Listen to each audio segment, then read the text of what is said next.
To our online audience, wherever they are in the world and whatever time it is with them. And a very warm welcome to all of you at Fixing the Future. So my co-host Kathy and I, who is chairing the other stream, struggled to know how to open this event this year because so many of the frames that we have held before sort of feel inadequate in terms of the gravity of the situation we face. And even the notion of fixing is sort of interesting because we tend to think of fixing as mending or repairing, but fixing also means directing one's eyes, mind, or attention steadily or unwaveringly towards something. And perhaps that's where we are this year, not just in solution mode, but opening our eyes, minds, and hearts to the possible futures in front of us and fixing them with a steely, unblinking stare. Because it's both utopian and distinctly dystopian out there right now at the same time. As Charles Dickens wrote in A Tale of Two Cities, it was the best of times, it was the worst of times. It was the age of wisdom, it was the age of foolishness. It was the epoch of belief, it was the epoch of incredulity. It was the season of light, it was the season of darkness. It was the spring of hope, it was the winter of despair. We had everything before us, and we had nothing before us. We were all going direct to heaven, and we were all going direct the other way. And since we last gathered here in 2019, the world has obviously been turned upside down by a global pandemic. The last 3 years, in fact the last 7 years, have been the hottest on record. And the world was burned with fires raging from the Amazon to Australia, California to Canada, and across Europe from France through Greece to Portugal and Turkey, as the globe sweltered this summer in the excess heat. And India and Pakistan endured a heat dome with temperatures of over 50 degrees centigrade. And now a third of Pakistan is underwater, affecting tens of millions of people. No country can cope with that severity, frequency, and intensity of impacts. And of course, war has returned to the edges of Europe with the grisly carnage in Ukraine, which is brutally reminding us all of our interdependence and interconnectedness through global food and energy crises. So it's no wonder the Queen decided to call it a reign, and she probably thought, I'm done. The future we feared has arrived now, and it can feel a little bit apocalyptic, but I don't mean apocalyptic in the Armageddon end of the world sense, but rather in the root meaning of the word, the revelation, the revealing, the drawing back of the veil to see the world as it really is, and again, fixing it with our attention steadily and unwaveringly. Because what we've also seen over the last 3 years is a much needed and long hoped for explosion in public awareness, consciousness, concern and action, through Extinction Rebellion, through Fridays for Future and the school strikes, and the Sunrise Movement, to name but a few. Protest lives. There is active hope in this humbling moment, and it's not a one-dimensional, brittle or naive techno-optimism, but a human, humane and humanitarian response. Because it would also be wrong not to feel grief, anger and fury for all we have lost, are losing and will lose. That would be mad.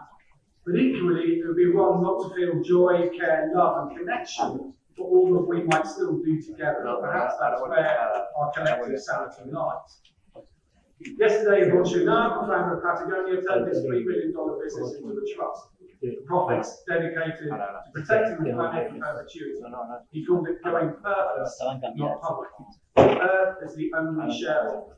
Now that's not inspiration to the other 2,754 billionaires in the world. Yes, there are 2,754 other billionaires in the world. I don't know what is. And this is also the United Nations decade of ecosystem restoration, aiming to protect 30% of our land, 30% of our seas and oceans by 2030. Because as Robin Wall Kimmerer, author of the beautiful Braiding Sweetgrass, wrote, to love a place is not enough. We have to find ways to heal it.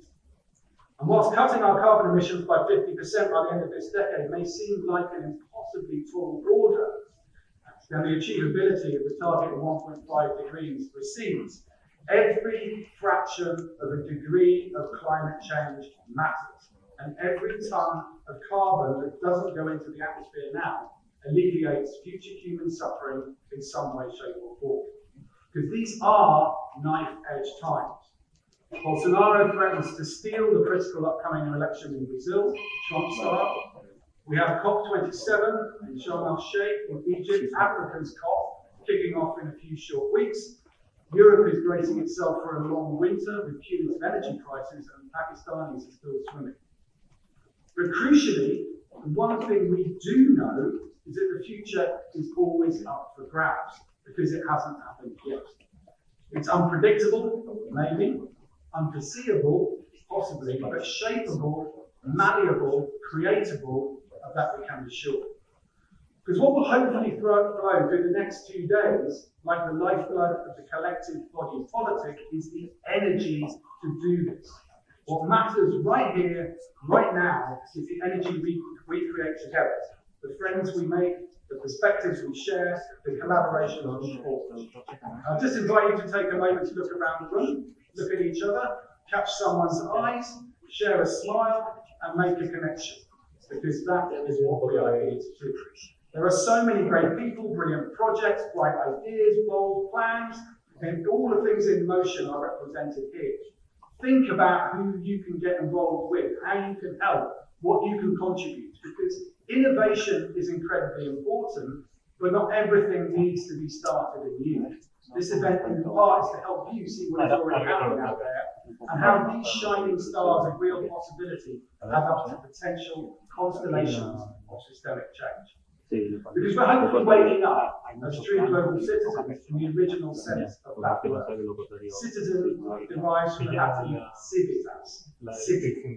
So in that Dickensian sense of the word, as a tale of two cities, we all know which city we will actively choose to be citizens of.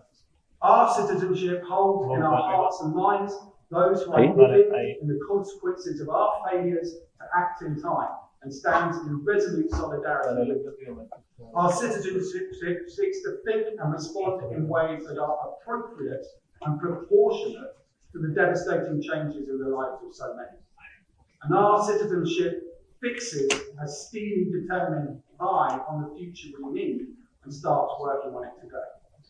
So we're here to heal, to restore, to revitalise, literally breathe the life back into tomorrow and reimagine. So let's go and make that happen together with love and care. So give yourselves a round of applause for being here today.